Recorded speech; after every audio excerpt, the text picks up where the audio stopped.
Welcome to the Ingenium Books podcast for the author, publisher, changemaker. Being an author is something that you've got to take seriously. You're an indie author, you take the risk, you reap the rewards, you are in charge of the decisions, you're the head of that business. What happens if you start writing your book before you identify your why? What's the problem with that? The Ingenium Books podcast. Your podcast hosts are Bonnie and John Wagner Stafford of Ingenium Books. Hey, that's us.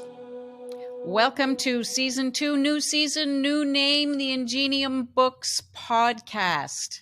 We're so excited to be rejuvenating the podcast and starting a new season. Yeah, we took a little bit of a break, like a year or so, as we reevaluated our priorities and dug deep into what the business reasons were, which is, all part of being a publisher and figuring out how to get your message out and who you want to get it out to. Anyway, before we dig in, welcome to season 2, of course. Just a quick little connection. The season 1 of our podcast was called the Empowered Author Podcast. We have 52 episodes. We love those episodes. We had some great feedback. We had some great conversations with some great guests. One of the reasons we've changed our name, there's 2 reasons actually. One is, after we chose the name, we discovered that there were 2 other podcasts with the same or a similar name. And at first, we didn't really know how big a deal that was going to be. When we were researching and choosing the name, we didn't find any evidence of another podcast with the same name. But once we were in 20 episodes or so, we discovered that. So we wanted to have a name that was, uniquely ours. And so it's the Ingenium Books podcast. Yeah, simple, clean. Yeah, very clear. And so the focus where we were talking in season 1, those first 52 episodes, focusing pretty explicitly on issues of importance to authors, hence the word author in the title, we're shifting the focus a little bit to talk about authors, publishers, and changemakers. And that is a nod to the kinds of stories that we publish at Ingenium Books. From the homepage of our website, we publish stories that awe, inspire, enlighten, and challenge, that show us how to transform our relationships, bodies, health, finances, businesses, or ourselves. We publish stories that build trust in the universe, that demonstrate our innate resilience, and that prompt us to rethink what's possible. Hence the changemaker part of the subtitle of the podcast. So I'm kind of excited. How about you? Oh, very, very excited. Yeah, looking forward to it. Yeah. So we will have all kinds of cool topics coming up for our future weekly episodes, and topics of relevance, whether you're an author, whether you're a publisher, whether you're an author-publisher, a publisher who's also an author, and that changemaker piece, as we talked about. We're going to be talking about film and TV licensing. We're going to be talking about music tracks in audiobooks, which is something that John's working hard on. We're excited to share some of those things with you. Information and discussion about the publishing business, trends, things that are changing, challenges. Artificial intelligence, AI, yeah, and marketing, and of course writing craft, and all of those things. All those things that are relevant, and we're planning to have a bit of a rhythm. So we'll do a writing focus and a creation focus on one episode, and then we'll move into a publishing focus, and then we'll move into the changemaker focus. Sorry, my hand hit the microphone there.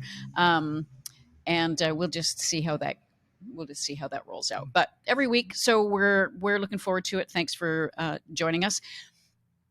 But this episode, kicking off season 2, is going to be about our recent visit to San Diego at the IBPA University Conference, IBPA being the Independent Book Publishers Association, of which we are a member. And we learned a ton about running our business, the publishing industry, new trends in the publishing industry, We learned a lot about what other people are doing and how, gee, what we're doing is pretty much the same what they're doing too as hybrid publishers.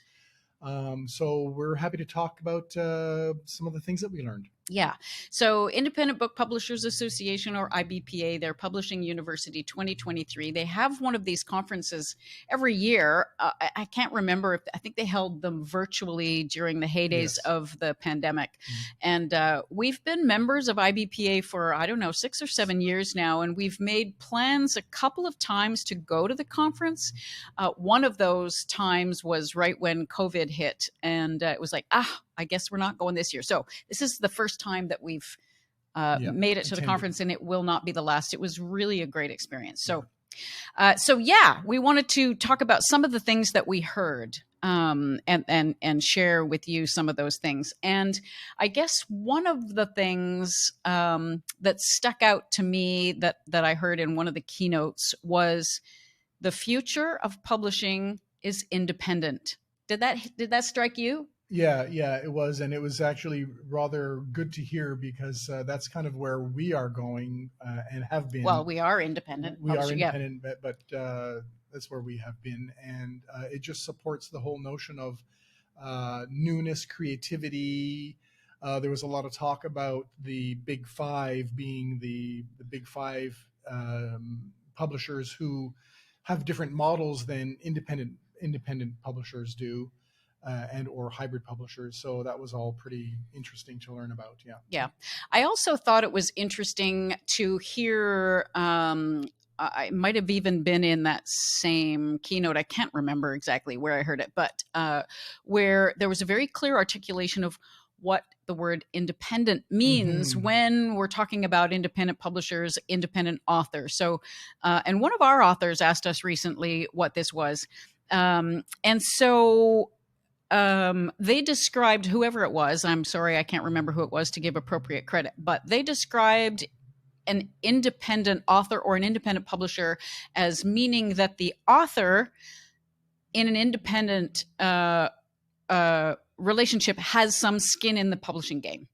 And they also equated it to, and this made a lot more sense, and I don't know why I had never thought of it this way, but they equated it to, if you talk about you're an indie filmmaker, or you're an indie musician, we have a pretty good idea that that's what that means, that the creator, so whether you're a musician or a film producer or writer or author, has some skin in the game in one way, shape, or form. You're out there actively fundraising or in some way supporting the creation of your creativity. It's what you might be doing with your marketing. It's bringing the idea to fruition. It's it's all over that. And that does differ from the traditional model where the author does not have skin in the game. And we would just say the author also does not usually have creative control.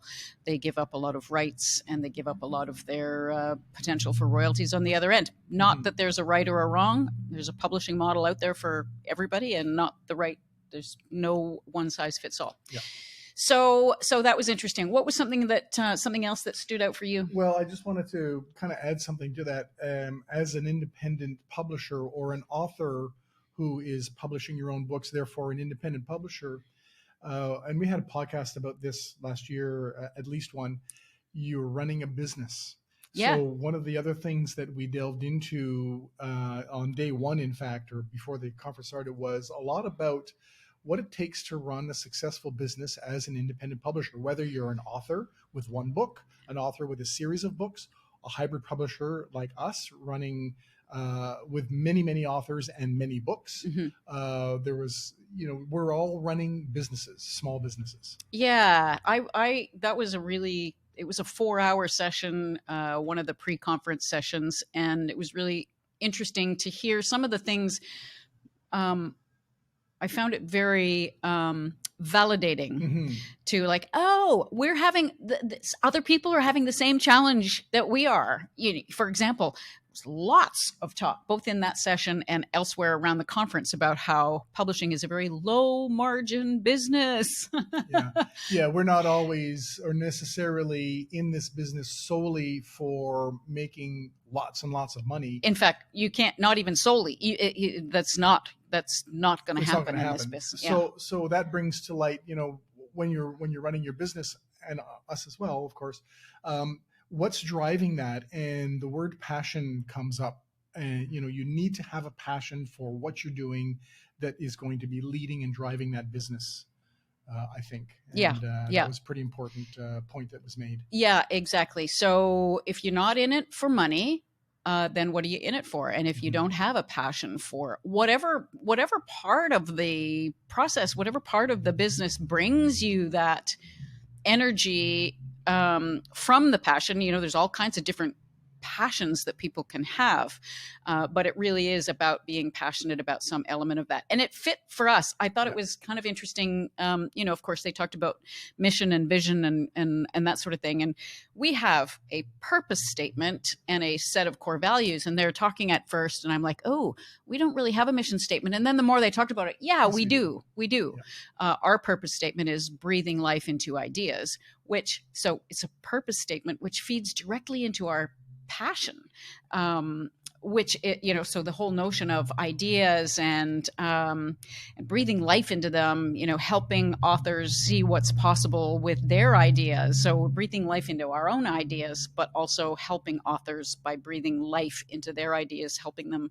get out into the world. Yeah. And our core values, like the passions, they're, number 4 on our list of core values. And you can see our core values on our website. And we have a cool little video that I actually love that talks about our core values. But number 4 is passion for creative expression. Yeah. So a very cute little girl on that. Yes, that's right. So one other thing that I didn't hear this in the publishing, in the business of the business session, or maybe I did, I can't remember, but I thought it was interesting that historically, reaching readers has never been the domain of the publisher. Mm-hmm. So there's, how many times have we had conversations with authors as we explore whether their submission is going to be right for us and whether we're going to be right for their book, where the question is, well, so, do you do any marketing? And we actually do a lot of marketing around the author and their book. But to hear that stated and to hear examples from other very successful hybrid publishers that do not do author or book marketing, they focus exclusively on their brand and their company, marketing their own brand and their company, and obviously the fact that they are publishing these books. So it's not that the books have no visibility, but that it's a very different way to think about that. And again, there's no right or wrong. It's just that we have been investing a lot of time and money into supporting authors and helping authors with that marketing piece. And frankly, not doing a whole bunch about marketing our own brand. So one of the things that we're going to be taking a look at in the next, few months as we continue to develop our 3 to 5 year business plan. And that underlines the importance of the author being involved, engaged mm-hmm. in every aspect of the book production and marketing, but especially in the marketing. Somebody said at the conference, okay, your book is now edited and the manuscript is all ready to go and it's uploaded and it's ready with all the distributors. Now the hard work starts. And it's because we need to, all of us, including the author, and especially the author, needs to be very engaged in the exercise of getting their book in front of their readers, marketing. Absolutely. And I know that I often say to authors when they ask us this question about how much marketing we do, is that I don't think I can think of a reader, and I think of myself as a reader too. I don't care who the publisher is. I read a good book. I don't go like, oh, who's the publisher? And go research the publisher. No, I go straight to who's the author. Does the author have a website? Where's the author engaging? Do they have a Facebook page? What are they saying? All of that. I read their bio. So readers, I think in general, and of course, there's always trouble when you generalize, but I think readers don't really care too much about who the publisher is. We as publishers care more about who a publisher is on a good book. We will go find, who did that one? But that's because that's part of our competitive research, if you like. Yeah. I needed to go back to I needed and wanted to go back to the discussion about margins in publishing, and one other thing that's related to that we heard that I think is important to talk about, and the publishers that are listening and watching this will be interested. Oh, maybe will be interested in this, and that is the encouragement to make sure that even though margins are very tight, that it's important that you pay yourself and your team a living wage. And, that was interesting to hear, because something that we struggle with quite a bit, I would say. That's a general business notion, but, the publishing industry, there are not, even the big five don't make huge margins on most of their titles. And then they've got one or two or three that are big hits, and that's where they make their money. It's kind of like the Christmas sale, right? Yeah. You make all your money at Christmas. But you need to be taking care of yourself, and you need to be taking care of your team, and you need to be taking care of the people who surround you, who help you to produce the books and write the books, whether you're independent as an author or a publisher. Yeah, and so it's not uncommon, and we augment how we get paid out of the Ingenium Books business is very heavily subsidized by other sources of income that we have. And I think, we're very fortunate that we have those other sources of income, because our business probably would look very different today if we needed to rely. Well, and maybe it wouldn't. Maybe we would have made different decisions if we didn't do that. Anyway, really good food for thought, and again, something else to dig into as we continue to evolve. And then the notion of also paying your team a living wage, also really important, of course. And I know that we've had many discussions with ourselves. In business, there's a notion about it being wise business to collect fast and pay slow. So you want to have anybody that owes you money, you want to make sure that you're receiving it as quickly as possible. But if you have 30 days to pay a bill, you don't pay it until day 30. And with our team, we don't do that. Our team are also independent people. We've got some fantastic and experienced and talented and dedicated people who, have as much passion for what they do as we do.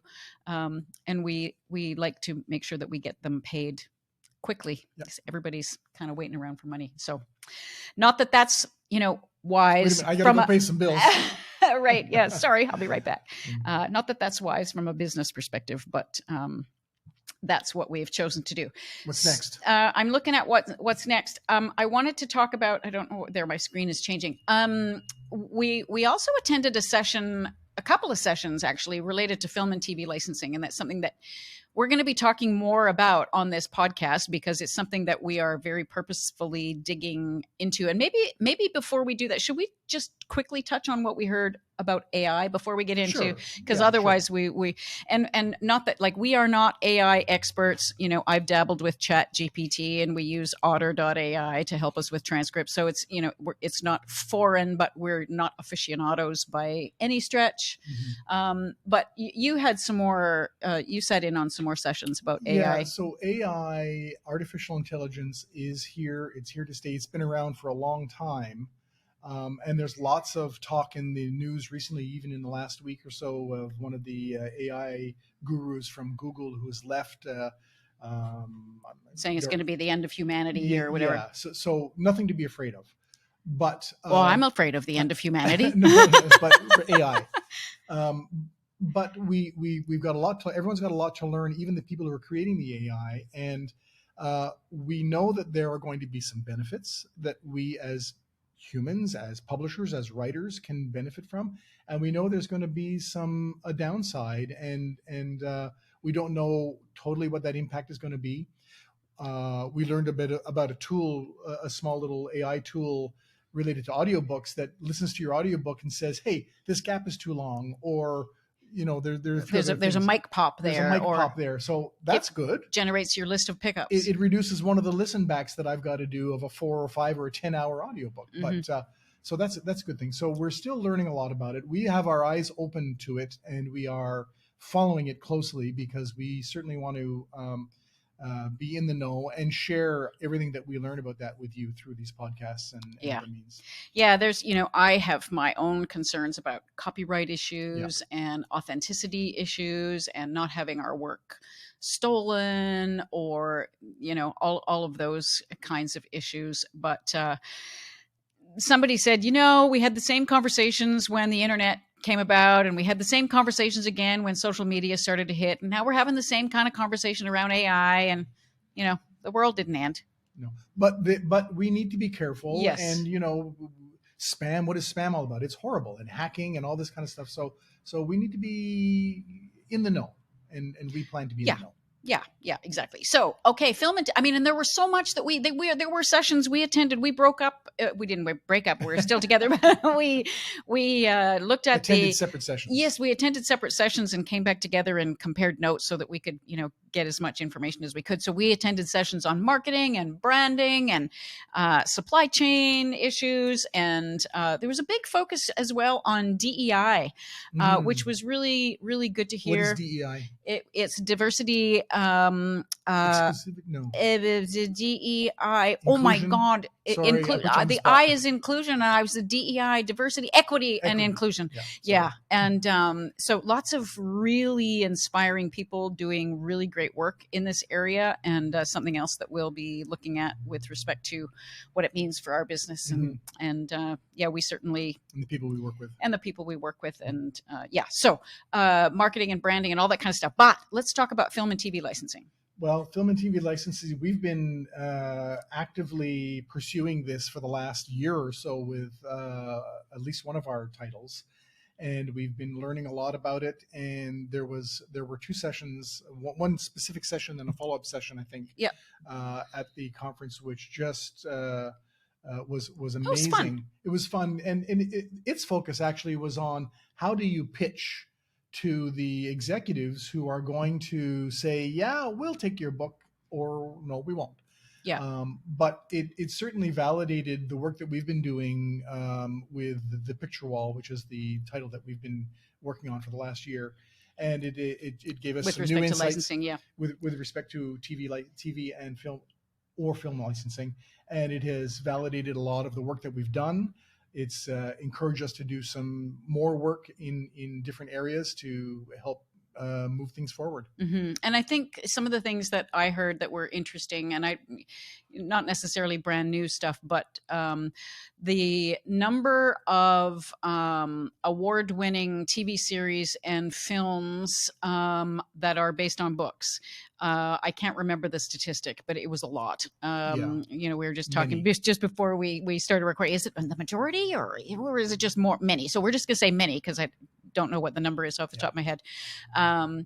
And we know that, and it's the same thing that happened, in the early 2000s, might have even been the year 2000. I was in the newsroom in the Canadian Broadcasting Corporation in Vancouver, and we were having a meeting with all the reporters and the executives of the news team, and they were talking about what the internet was going to mean, and they were saying, content is king, where everybody's going to be looking for content. Well, it's the same thing happening now with all the streaming services, that there is a huge appetite for content for all of the videos and TV series that we're just gobbling up. I mean, how, you can sit down and speed through 3 or 4 episodes, or watch an entire season in one sitting on a gloriously lazy Sunday afternoon. Oh, don't get me started.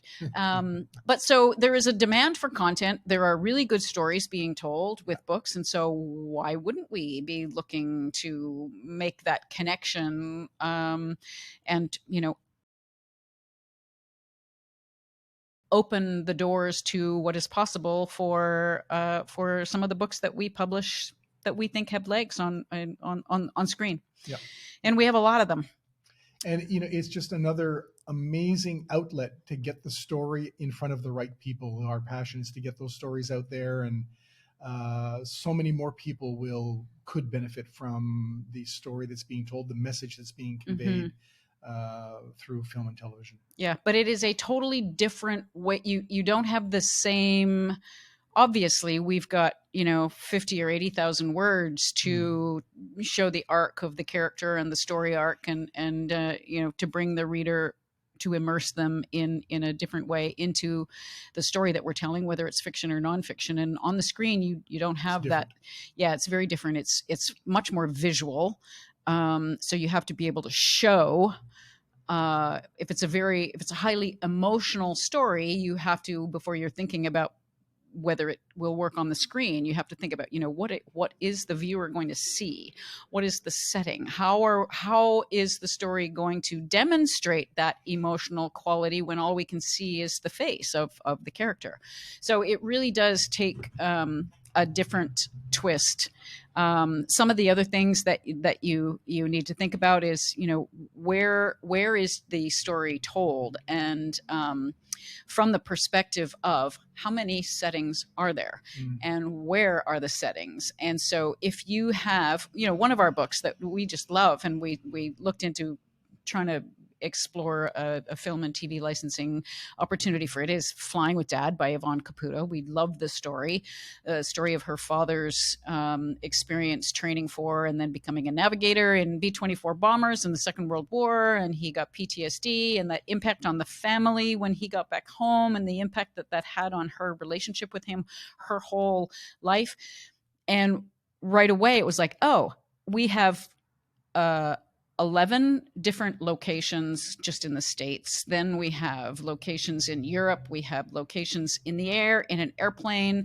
We have locations flying, doing bombing runs over the English Channel and over the European countryside. And we have, it was like, oh, that is a expensive, not impossible. It just becomes expensive. So it's one of those things to be aware of as you're trying to prepare your pitch.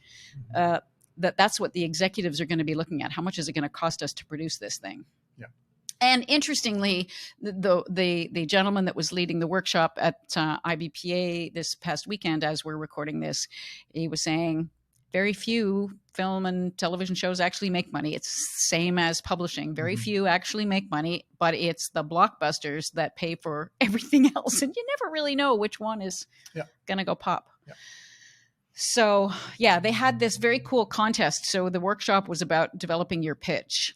And then they had a contest over a luncheon where they had chosen 7 people, and they got up and did their pitch. It was really interesting. Some really, really good ones. Really good ones. So we have a very self-imposed limitation of keeping these podcasts to 30 minutes. So we're approaching that. We're going to honor that. But we'll be back every week, and we encourage you to subscribe wherever you get your podcasts. And we'd also love to hear from you. If there's something you'd like us to talk about, we'd love to hear. So feel free to drop us a note, a line, and we'll be making some noise and trying to tell people that season 2 is here. And we look forward to coming back. Yeah. Well, welcome back to the Ingenium Books podcast. Yes. Excellent. Thank you so much. Thanks. Thanks for listening. If you enjoyed this episode of the Ingenium Books podcast, please like, share, and subscribe. Subscribe wherever you get your podcasts, but also consider subscribing to our YouTube channel, where you can see these episodes in addition to hearing them.